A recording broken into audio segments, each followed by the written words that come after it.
Boa noite a todos, sejam todos bem-vindos, sejam todos bem acolhidos, que hoje mais uma vez a casa se abre para nós e por nós, né? Não só na parte física, mas principalmente na parte espiritual. Então que nesse momento nós possamos puxar profunda a respiração, expirar e inspirar de novo, assim, para deixar as cargas, os pesos que a gente traz do dia, da vida, e que nesse momento nós possamos nos entregar na palestra, né, durante a fala. Para isso, então, eu peço que vocês, quem desejar, cerrem os seus olhos e vamos nesse momento nos conectar ao nosso anjo guardião, aquele que está sempre conosco, nos acompanhando, nos indicando os caminhos, soprando aos nossos ouvidos, à nossa mente, o melhor caminho que nós devemos seguir, mas que nem todas as vezes nós assim conseguimos fazer. Então, que esse santo anjo do Senhor, que Ele nos deu, nos cuide, especialmente nesse momento, que Ele opere em nós as curas que nós necessitamos, que Ele console as nossas dores, que Ele nos faça fortes, pedindo que Ele nos guie sempre por bons caminhos.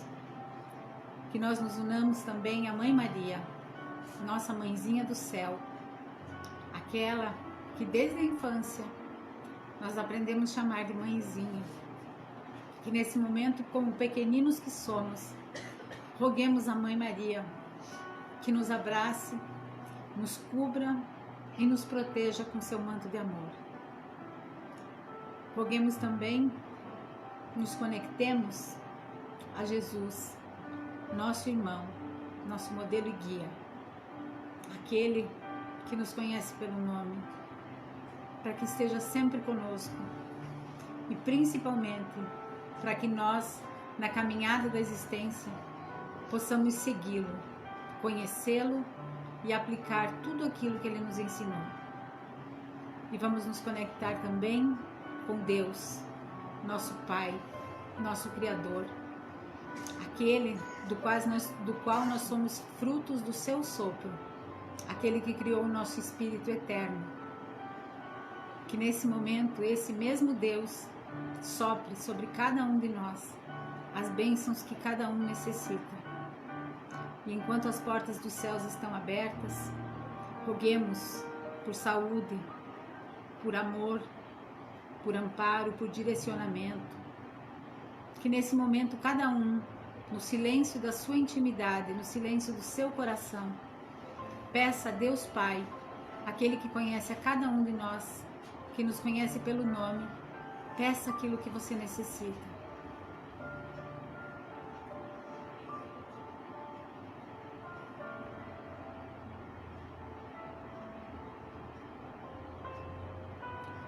Certos da nossa conexão com o alto, que nós possamos, nesse momento, durante esses minutos que estaremos aqui, sermos abençoados, curados dos nossos males, sejam eles do corpo, da alma, do espírito. Que a espiritualidade haja em nós, nos abençoando e levando ao mais alto os pedidos daquilo que necessitamos. Que assim seja. Que assim seja. Então, como estamos na semana do Dia dos Namorados, né? Eu vou falar do que na semana aí eu vou olhar mais ou menos que data tá próxima, Dia dos Namorados, né? Então, eu acho que é uma data propícia pra gente falar sobre o amor, né? Tem tanta gente que tem curiosidade sobre almas gêmeas e sobre almas afins e sobre casamento, sobre o que é o verdadeiro amor. Então, vamos falar um pouquinho hoje sobre o amor, as almas afins, os laços espirituais. E depois vamos falar um pouquinho do casamento também. Então, como sempre, começando a nossa fala com uma leitura, abrindo o nosso trabalho, após a prece, com uma leitura do Evangelho. Eu escolhi o capítulo 11 do Evangelho segundo o Espiritismo, que fala sobre amar o próximo como a si mesmo. O mandamento maior. Os fariseus, quando souberam que Jesus havia feito os saduceus se calarem, reuniram-se em conselho. E um deles, que era doutor da lei, perguntou a Jesus para tentá-lo: Mestre, qual é o maior mandamento da lei? E Jesus lhes respondeu: amar a Deus de todo o seu coração, de toda a sua alma e com todo o seu entendimento. Este é o maior e o primeiro mandamento.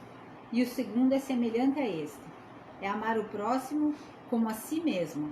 E esses 2 mandamentos contêm toda a lei e os profetas. Façam aos homens tudo aquilo que gostariam que eles fizessem por vocês, pois esta é a lei e os profetas. Tratem todos os homens da mesma maneira que gostariam de ser tratados. E aí então, a gente vê na questão 298 do Livro dos Espíritos, quando fala assim: as almas que devem unir-se estão predestinadas a esta união desde sua origem? Cada um de nós tem em alguma parte do universo a sua metade, a qual um dia fatalmente se unirá? Não existe união particular e fatal entre 2 almas. A união existe entre todos os espíritos, mas em graus diferentes, segundo a classe que ocupam, isto é, segundo a perfeição que tenham adquirido. Quanto mais perfeitos, mais unidos. Da discórdia nascem todos os males dos homens. Da concórdia resulta a felicidade completa. E aí segue, Kardec pergunta: em que sentido se deve entender a palavra metade, de que certos espíritos se servem para designar os espíritos simpáticos? A expressão não é exata. Se um espírito fosse a metade do outro, separado dele ficaria incompleto. Uma vez unidos, 2 espíritos perfeitamente simpáticos permanecem assim pela eternidade ou podem separar-se e unir-se a outros espíritos? Todos os espíritos estão unidos entre si. Falo daqueles que chegaram à perfeição. Nas esferas inferiores, quando um espírito se eleva, não guarda a mesma simpatia por aqueles que deixou. Então, gente, falando um pouquinho do que é o amor, né? Eu sempre falo que Jesus veio, ensinou tantas coisas, deixou tantas lições para nós, lições morais a serem seguidas, que a gente pode aplicar no nosso dia a dia, não precisa ficar esperando uma ocasião especial, né? O que Jesus nos mostrou, o que ele deixou para nós dos 3 anos em que ele fez o trabalho dele, né? Que ele começou o trabalho dele aos 30 e com 33 ele foi crucificado. Então, assim, o que ele nos deixou foi um verbo, que é amar. Amar a Deus sobre todas as coisas e ao próximo como a ti mesmo. Então, o que é o amor? O amor é a essência divina. É pelo amor que eu amo a Deus e que eu amo ao próximo. E na Terra se diz que o amor que mais se aproxima do amor de Deus é o amor de mãe. Mas ainda é muito pequeno comparado ao tudo e ao todo amor que Deus sente por nós. Então o amor para nós é essa essência divina. Por isso que às vezes a gente olha as pessoas e diz assim, parece que está sempre buscando um amor. E a gente é assim, faz parte da nossa essência humana buscarmos o amor. E parece que nessa busca de amor a gente tem que sempre estar dividindo, sempre estar somando. O amor é matemático, né? Ora o amor multiplica, ora o amor subtrai. Porque vamos combinar que às vezes, por exemplo, o amor de uma mãe por um filho, muitas vezes a obriga a tirar alguma coisa desse filho, né? O amor entre marido e mulher é um amor que multiplica, gera filhos, que gera frutos, né? Um amor, quando soma, nós todos aqui, se nós fizermos uma força-tarefa em prol de alguma pessoa, esse não é o nosso amor multiplicado em prol de alguém, em prol de uma causa? E às vezes também o amor divide, por pensar diferente, por agir diferente. E infelizmente a gente às vezes não sabe levar isso para a nossa vida. A gente não concorda, a gente concorda com a soma, a gente concorda até com a subtração, a gente concorda com a multiplicação, mas com a divisão a gente não concorda. E aí eu deixo o questionamento para vocês. O amor que não divide é realmente amor? sendo o amor uma potencialidade divina que está dentro de nós? Porque quando a gente está lá com os nossos, com aqueles que são espíritos que a gente se afiniza, espíritos que a gente gosta, dentro do nosso lar, dentro da nossa família, não é sempre soma. É o lugar onde a gente se sente bem, é o lugar onde a gente se afiniza. A gente não quer sair dali. E aí então, por que nós buscamos tanto amor? Porque o amor move a evolução dos espíritos. É por amor que um pai traz as crianças à casa espírita num dia frio que nem hoje. É por amor que muitas vezes nós abrimos mão de muitas das nossas coisas. Quantas pessoas abrem mão, às vezes, dos próprios sonhos pelo amor de alguém?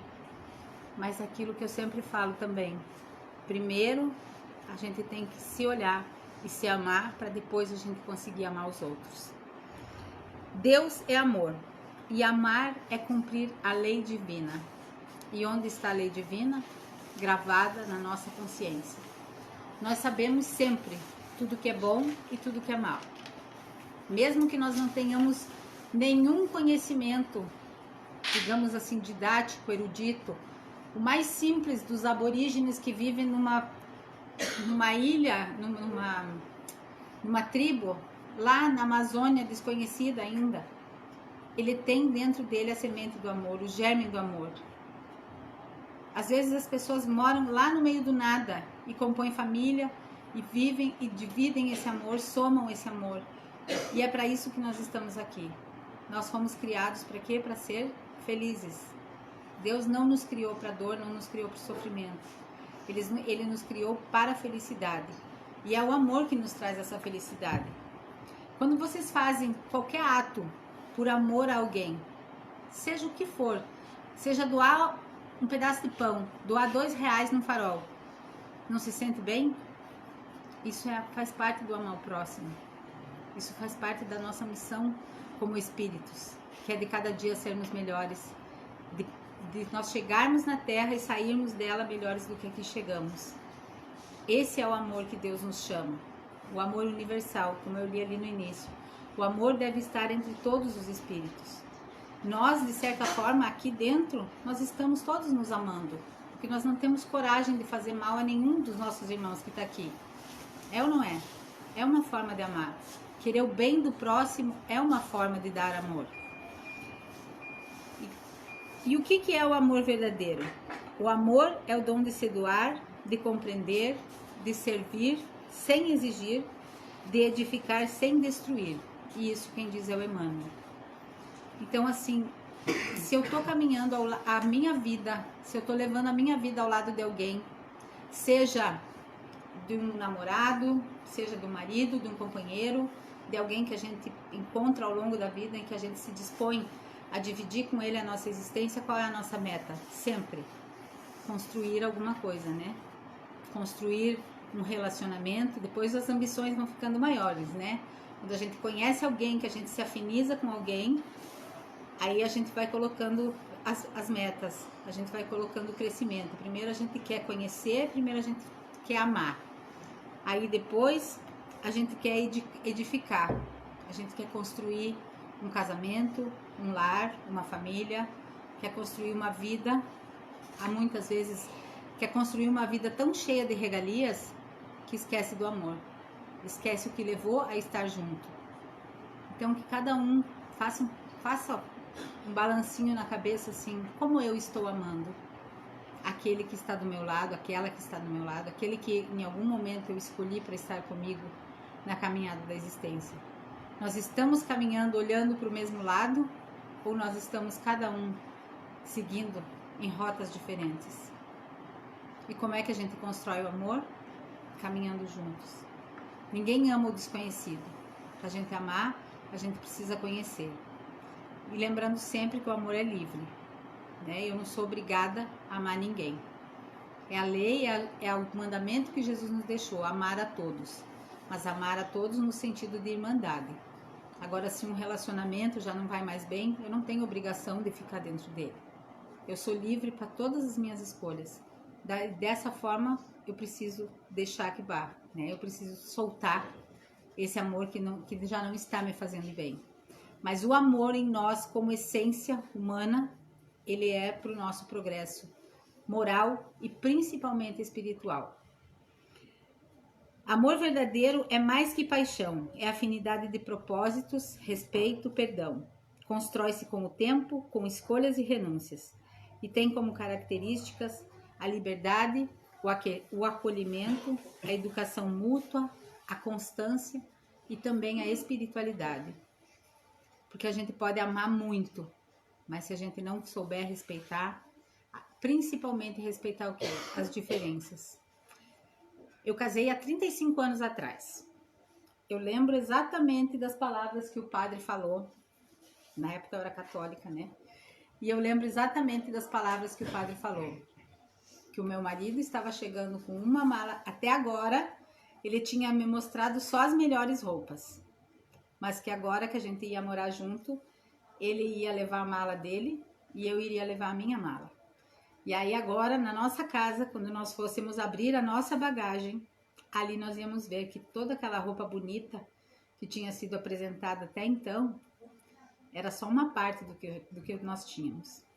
E que naquela mala que nós iríamos abrir daquele dia em diante, a gente iria encontrar roupa rasgada, roupa amarrotada, roupa suja, roupa encardida, que não limpa mais, e que nós iríamos ter que aprender que não se sai todos os dias com a roupa bonita, que não se convive todos os dias com a pessoa bem vestida, que às vezes ela vai pegar aquela roupa rasgada, às vezes ela vai pegar aquela roupa encardida, que são os nossos defeitos, as nossas más tendências. E no casamento, na união, a gente é exatamente assim, não é? A gente tem a nossa roupa bonita para oferecer para o outro nos ver bem, mas a gente tem aquela roupa cheia de furo, aquela roupa rasgada, aquela roupa esgarciada, assim, que a gente já lidou e não consegue se livrar dela. E é nessas diferenças, é nesse ajustar da mala, da bagagem, que a gente vai trilhando o caminho a dois. Né, Domênico? Com a roupa suja, com a roupa limpa. Foi isso ou não foi que o padre falou? Viu? Eu ainda me lembro. Eu ainda me lembro. Então, e é a realidade da vida dos casais, né? E aí a gente fala muito assim sobre as almas afins e as almas gêmeas. Aí todo mundo diz assim, ele é minha alma gêmea, né? Encontrei a minha alma gêmea. Até os olhos dela é da cor do meu. É ou não é? O termo alma gêmea é só uma coisa, aquilo que eu li ali no Evangelho. Vamos dizer assim, é uma parte romantizada do amor, a alma gêmea. Não existe alma gêmea. Não existe uma alma que seja exatamente igual à nossa. Existe uma digital igual à minha? Em qualquer lugar do mundo? Pois a alma é do mesmo jeito. Então, não existe alma gêmea. A alma gêmea é vamos dizer assim, um termo romântico que em alguma altura do tempo foi inventada, né? Mas existem o quê? Para nós, no Espiritismo, existem as almas afins. E essas almas afins, elas vêm e se reúnem, sim, pelo casamento, porque muitas vezes elas convivem no plano espiritual. Elas já preparam a sua reencarnação lá no plano espiritual e elas, no próprio preparo, elas já vivem juntas. Quem assistiu o Nosso Lar lembra que o Lísias morava com a futura esposa. Lembram disso? E o Lísias ele dizia, ela pedia para que eles morassem no campo, porque ela não queria uma vida na cidade, uma vida agitada, porque ela achava que eles iriam falhar de novo se eles viessem morar numa cidade. E aí o Lísias diz para ela, fica tranquila, a gente vai morar na cidade porque é lá que é o nosso campo de provas. E se a gente não conseguir dessa vez, nós teremos tantas outras existências. Então era o quê? Eles são almas afins, não são almas gêmeas que estão fadadas a se não ficar com o outro, não é inteiro. E é aquilo que eu digo também. Ninguém consegue ser um bom par se não for um bom ímpar. Primeiro eu tenho que estar bem comigo, eu tenho que estar bem com as minhas coisas, eu tenho que estar bem com a minha vida, eu tenho que estar bem com o amor que eu sinto por mim, com o amor próprio que eu tenho por mim, para mim poder doar para minha alma afim ou para esse espírito que veio para conviver comigo. Lembrando que assim, os casamentos não se fazem todos de almas afins. os casamentos e as uniões na Terra se fazem inclusive de inimigos, né? E aí a gente vai ver ali quando eu for falar do casamento, né? Mas o que são almas afins? São almas que são empáticas, são almas que se reconhecem, são almas que gostam de estar juntas, não necessariamente vivendo um amor carnal, mas um amor espiritual. Quantas vezes a gente diz assim, eu sou tão amiga do fulano que é mais do que ele é mais meu amigo do que a própria minha família. Tem ou não tem isso? Você tem uma dúzia de irmãos, mas tu prefere dividir a tua vida com alguém insignificante, por exemplo. É a Luana que está sentada ali, né? Tipo, eu e a Luana não temos parentesco, não temos nada aqui na Terra, né? No consanguíneo. Mas alguma ligação a gente tem. A gente tem muita afinidade, muito. Eu digo assim que são dois braços, né? Eu sou o braço do amor e a Luana é o braço da razão. A gente junto funciona bem. E a Luana é a minha, pode-se dizer que é o quê? Uma alma afim minha. Em quantas pessoas a gente encontra essas almas afins? Nos nossos filhos, no nosso companheiro, na nossa mãe, na nossa sogra às vezes, em pessoas estranhas, em pessoas do nosso trabalho. Com quantas pessoas passam na vida da gente e quantas a gente se afiniza? São almas afins. E quando dá a sorte da gente ter o merecimento de do lado de lá fazer o planejamento e vir para cá com uma alma afim, é muito bonito. A vida flui, a vida vai, mas nada é eterno. O que é eterno é o amor. A união de espíritos aqui na Terra, ela não é eterna. Às vezes eu estou vivendo um casamento de longos anos com alguém, mas esse período da nossa união é um período determinado. Quando nós viemos, porque talvez nós fôssemos inimigos mortais do lado de lá. Eu já falei essa história para vocês. Já pensou eu ter assassinado o meu companheiro, ou o meu companheiro ter me assassinado do lado de lá?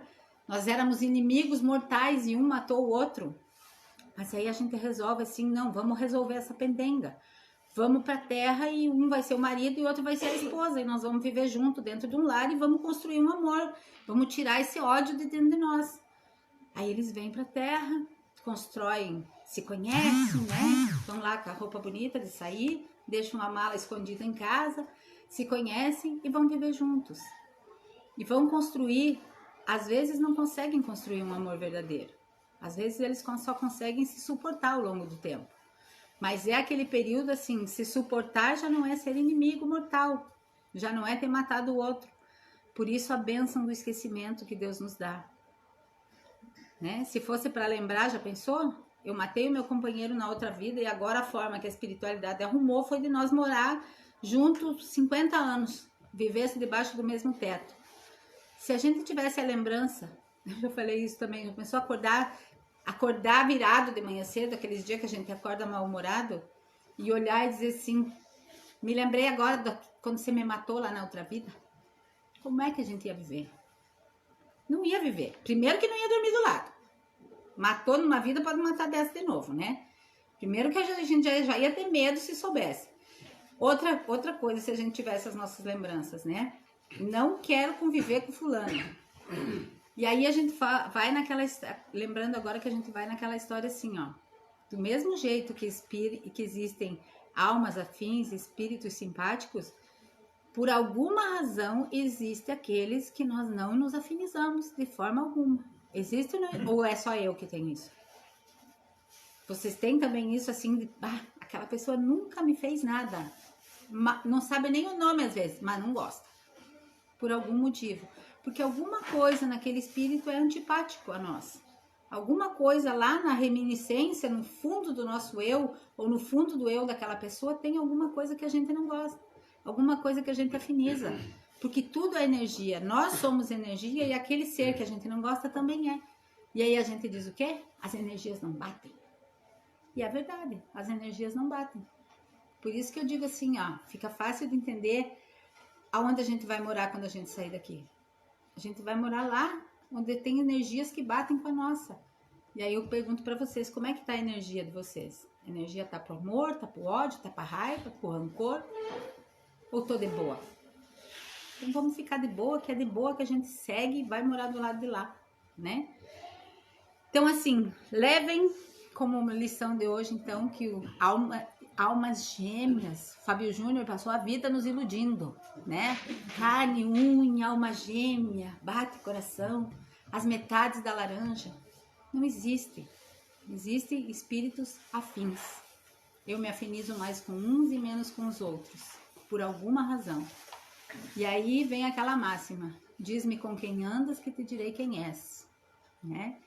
E no Espiritismo tem outra que diz assim: me diz o que pensa que eu te digo quem são tuas companhias espirituais. Se os teus pensamentos são de amor, são de bem, as tuas companhias espirituais serão igualmente como você. Agora, se os teus pensamentos, não vou dizer assim que a gente pensa o tempo todo em ser bom, em amar, porque a gente ainda é muito pequenininho, a gente está engatinhando, né? A gente tem os nossos tropeços, a gente é cheio de defeito, né? A gente tem os nossos erros, a gente dá motivo para as pessoas não gostarem da gente, né? Mas a gente está aqui para se modular. E tem aqueles espíritos que não vão se afinizar conosco, da mesma forma que tem aqueles que se afinizarão muito. E aí, por essa afinidade mútua e intensa, a gente cria o quê? Se apaixona. Aí, depois da paixão, nasce o amor. Depois do amor vem a convivência, né? E aí, da convivência, a gente entra naquela parte do casamento, né? Por isso, a semana dos Dias dos Namorados foi boa para falar desse tema. Tá todo mundo mais romântico essa semana, né? Nem tanto também, né? Aí entra a parte do casamento. E aí eu pergunto para vocês, no casamento, vai ser sempre de almas afins? Não. A gente vai casar muitas vezes iludido, né?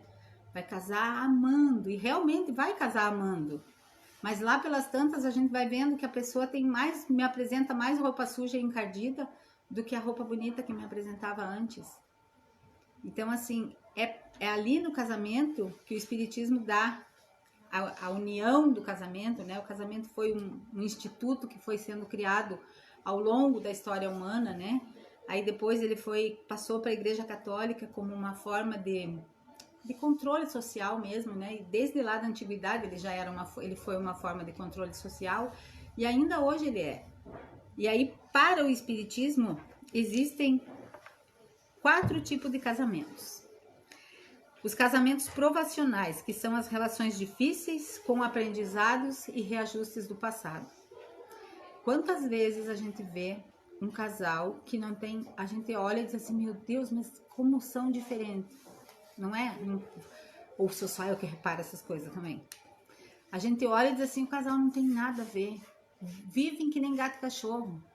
Só se suportam debaixo do mesmo teto, mas não se largam. É ou não é? Quantos casos a gente sabe, a gente não precisa dizer, a gente sabe de casos e vê na TV e vê na internet, casos de pessoas que são espancadas, que vivem maltratadas, que muitas vezes a gente diz, mas por que não larga? Por que não vai viver a vida? Porque eles têm um elo, que parece que eles não conseguem, eles vivem no inferno, mas eles preferem viver juntos. Esses são então os casamentos provacionais. Eu vim aqui para cumprir uma prova que eu consigo realmente ficar unida àquele que era meu inimigo, àquele que muitas vezes foi, aquele ou aquela, né, que foi o meu algoz lá numa outra vida. Aí existem então os casamentos expiatórios.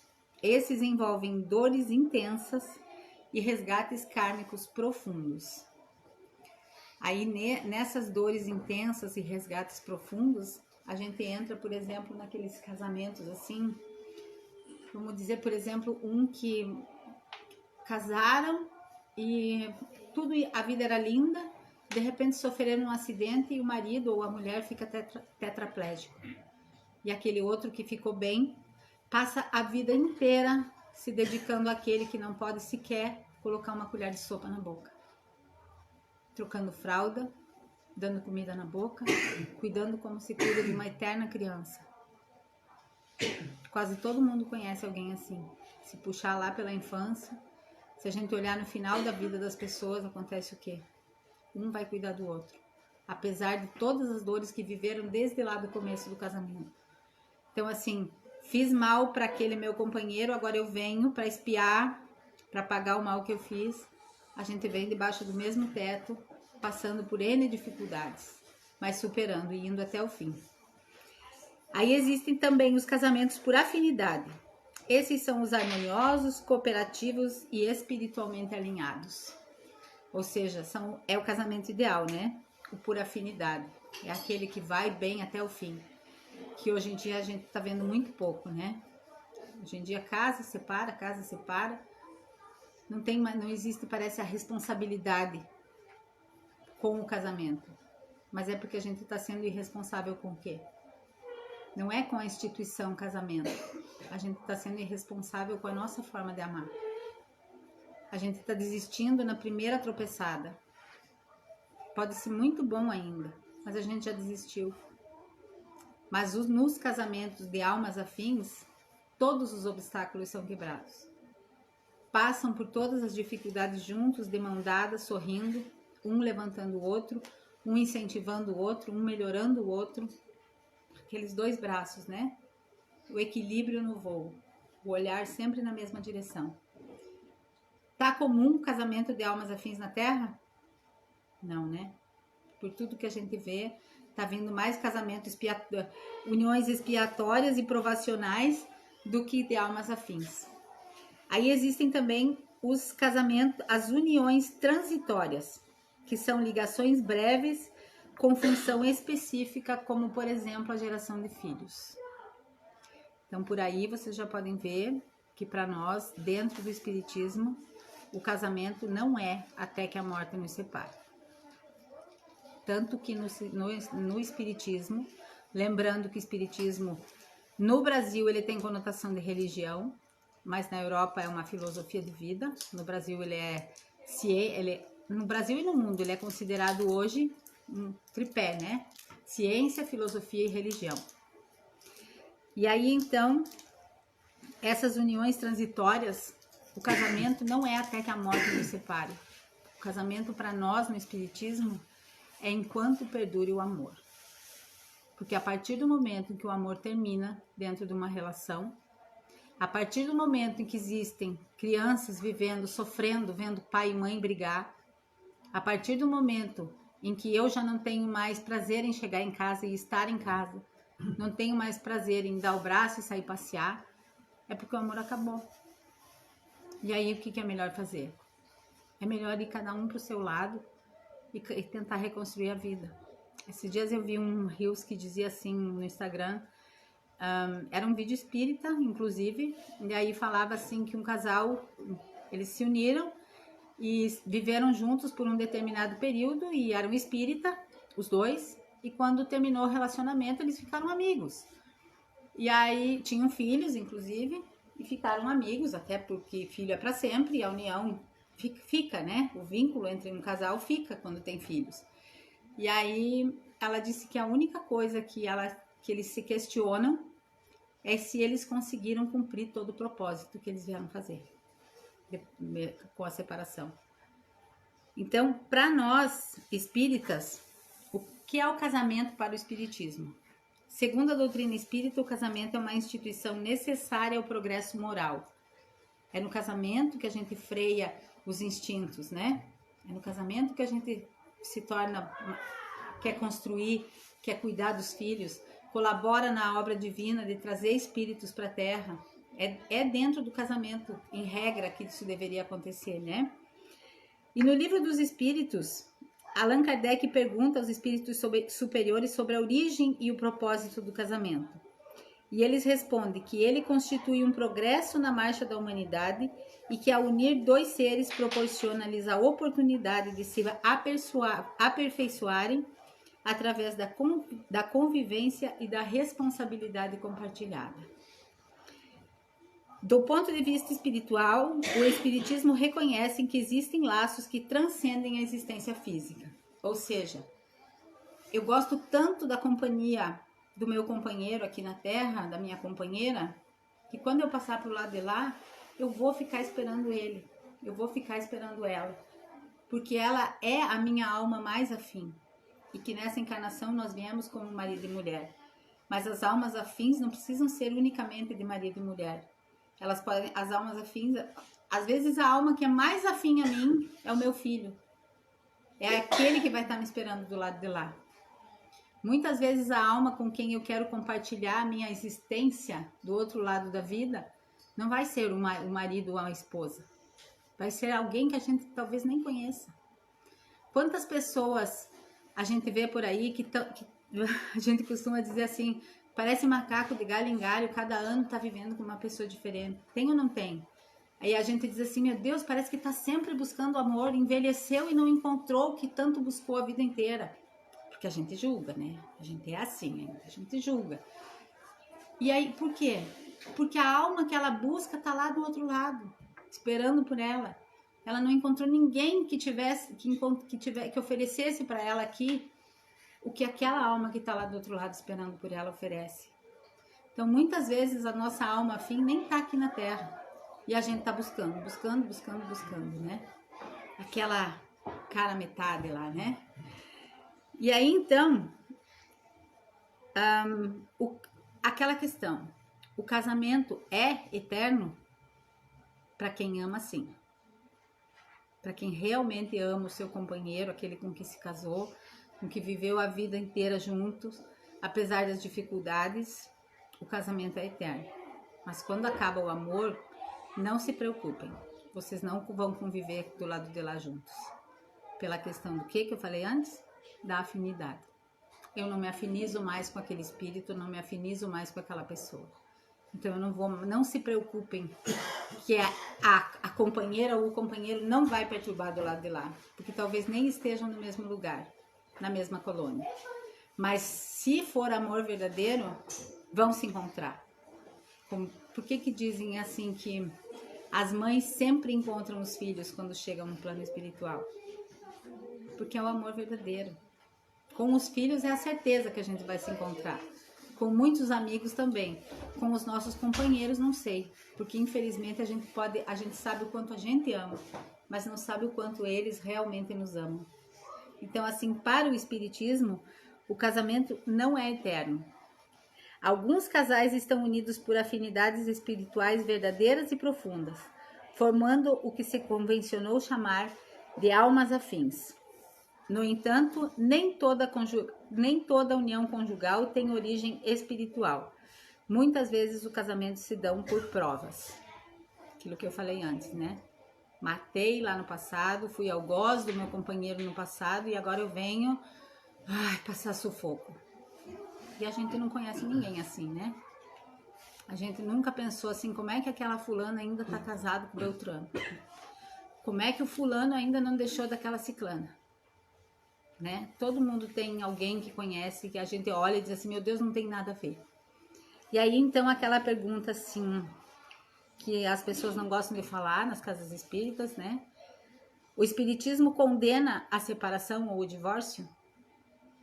O espiritismo não condena o divórcio, pois reconhece que a união conjugal deve ser pautada pelo amor, pelo respeito e pelo companheirismo. Quando esses elementos deixam de existir, a convivência se torna insustentável, gerando sofrimentos e prejuízos morais e espirituais, inclusive aos que estão no entorno. Aquilo que eu falei. Se estou dentro de um relacionamento e aquilo não está fazendo bem para mim, não está fazendo bem para a pessoa que convive comigo, está sendo nocivo para os filhos pequenos, depois que os filhos crescem, os filhos aprendem a entender o amor de outra forma. Mas se eu não estou sendo feliz ali dentro, aqui no espiritismo, no kardecismo, a gente não condena. Contudo, a doutrina espírita também alerta que o casamento deve ser encarado com responsabilidade. E os espíritos ensinam que não há mérito em manter uma união infeliz apenas por convenções sociais, religiosas e principalmente por convenções econômicas. Então, nesses casos, a separação pode representar uma libertação e uma nova oportunidade de crescimento para ambos os cônjuges. Quantas vezes a gente vê... Eu tenho uma amiga em Papanduva que casou com um rapaz, namorou um rapaz, e daí ela se separou daquele rapaz, casou com ele, teve... Não, mentira. Ela namorou um rapaz, se deixaram, lá na adolescência. Ela casou com outro, ele casou com outra, ele teve os filhos dele, ela teve os filhos dela. Depois, depois dos 30 e tantos, nos 40, eu acho, ela se separou, ele também estava separado, moravam em cidades, acho que uns 100 quilômetros longe um do outro, e se encontraram. Ela com os filhos dela, ele com os filhos dele, e hoje eles vivem todos juntos. São uma família. Então, assim, é uma oportunidade de recomeço. Muitas vezes aquele amor que a gente tem não é amor, é apego. A gente não quer largar, mas o amor de verdade solta. Amor é como amar é como segurar um punhado de areia na mão. Se a gente segura um punhado de areia aqui, com a mão aberta, livre, a areia não vai escapar, né? Agora, se eu quiser fechar a mão e segurar a areia, o que vai acontecer? Vai escapar por qualquer buraquinho. Amar é isso. É deixar livre, é deixar solto. É saber que aquilo pode ir e voltar, mas é meu. Me ama e eu amo. E assim vai ser do outro lado. Então, deem sempre passos assertivos na vida de vocês. Nós todos, né? Que a gente possa sempre fazer o balanço daquilo que a gente precisa fazer na nossa vida. Se o nosso relacionamento não vai bem, o primeiro passo não é dizer, tô indo embora. Não, vamos alinhar a caminhada. Vamos ver como pode ser diferente. Agora, quando não tem, quando já fizeram N tentativas, podem ter certeza que Deus não vai nos condenar, que nós não seremos jogados no fogo do inferno e nem iremos para o purgatório por deixar livre quem a gente já não quer mais ao nosso lado. Então, que Jesus saiba sempre guiar os nossos pensamentos, guiar os nossos sentimentos, que nós possamos sempre ser famílias, viver dentro de um lar amoroso e cheio de amor, de um lar harmonioso e cheio de amor, e que a gente ame verdadeiramente quem está do nosso lado. A gente ame verdadeiramente as almas que nos são afins, os nossos amigos, os nossos companheiros de trabalho, os nossos companheiros de jornada, porque o amor não é só para quem a gente divide a cama, a casa, as contas, os problemas. O amor é também para quem a gente divide as 8 horas do nosso dia enquanto a gente trabalha. O amor é também para quem a gente encontra nas ruas. O amor é também para quando a gente vai no supermercado e trata bem as pessoas.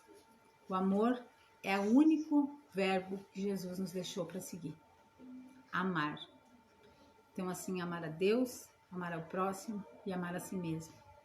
Então, que nesse dia dos namorados a gente faça um balanço dos nossos sentimentos e que a gente possa amar cada vez mais e, se for preciso, que a gente saiba soltar, sem levar nenhum peso. Que Jesus nos guarde, nos guie, nos abençoe.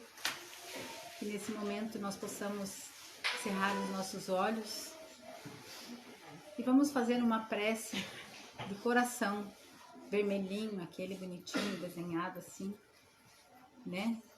Por todas as pessoas que a gente ama, por aqueles que estão conosco no dia a dia, por aqueles que passaram e já não estão mais aqui. Que a gente faça uma prece de amor, pedindo que a gente tenha sempre a presença de Jesus na nossa casa, no nosso lar. Que Jesus nos ensine o amor puro e verdadeiro. Que Jesus nos faça fortes para suportar as nossas provações e as nossas expiações, estejam elas ligadas ou não a laços afetivos, a laços de amor. Que Jesus nos ampare sempre a caminhada, abençoando o nosso lar, os nossos companheiros. Que o nosso lar seja um lar saudável para nós e para os nossos filhos e para todas as pessoas que dele se achegarem. Te rogamos, Jesus, que caminhe conosco todos os dias, nos mostrando a direção, nos dando responsabilidade sobre quem amamos, sobre os nossos atos. Perdoa-nos, Jesus, por todas as vezes que não conseguimos praticar o único verbo que você nos ensinou, que você nos deixou. Ajuda-nos, Jesus, na caminhada, dá-nos a mão, nos levanta nos nossos tropeços, nos ajuda nas escolhas, que nós sejamos como a água que corre, contornando os obstáculos, que nós possamos fluir e seguir em frente, apesar das nossas dores, apesar das nossas dificuldades. Sê conosco, Jesus, abençoando o nosso corpo, a nossa alma. E nessa noite, abençoando os nossos sentimentos. Pense em alguém que você ama e silenciosamente agora, manda o teu amor. Seja em palavras, seja em sentimentos. Peça perdão se for preciso, ainda que dentro do teu eu. Diga que ama, que agradece a companhia, agradece a oportunidade bendita de estar na terra junto dele, seja com prova, com expiação, por afinidade, por amor temporário ou eterno. Abençoa-nos, Jesus, com o teu amor e com o amor de todos os nossos irmãos que estão na mesma caminhada que nós. Que assim seja. Que assim seja. Muito obrigada a todos. Voltem sempre. A casa se abre todas as quartas-feiras, às 8 horas da noite para palestra e todos os sábados, às 3 horas da tarde. E vocês são sempre bem-vindos.